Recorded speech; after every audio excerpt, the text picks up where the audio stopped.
المال والبنون زينة الحياة الدنيا والباقيات الصالحات خير عند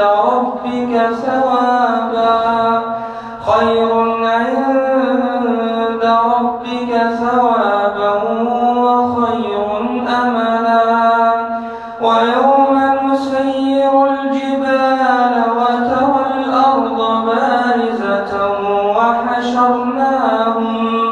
وحشرناهم فلم نغادر منهم أحدا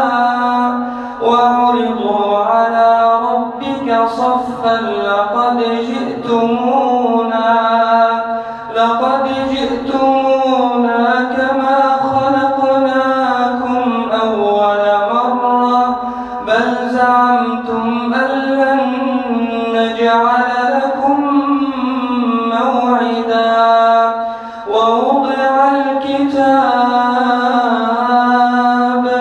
فترى المجرمين مشفقين مما فيه ويقولون يا ويلتنا ما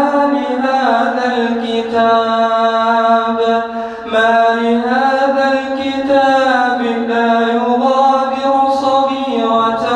ولا كبيرة إلا أحصاها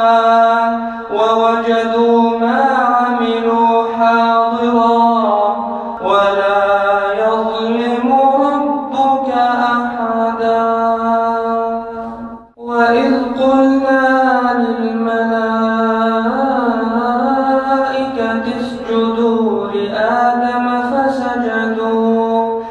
فسجدوا إلا إبليس كان من الجن ففسق عن أمر ربه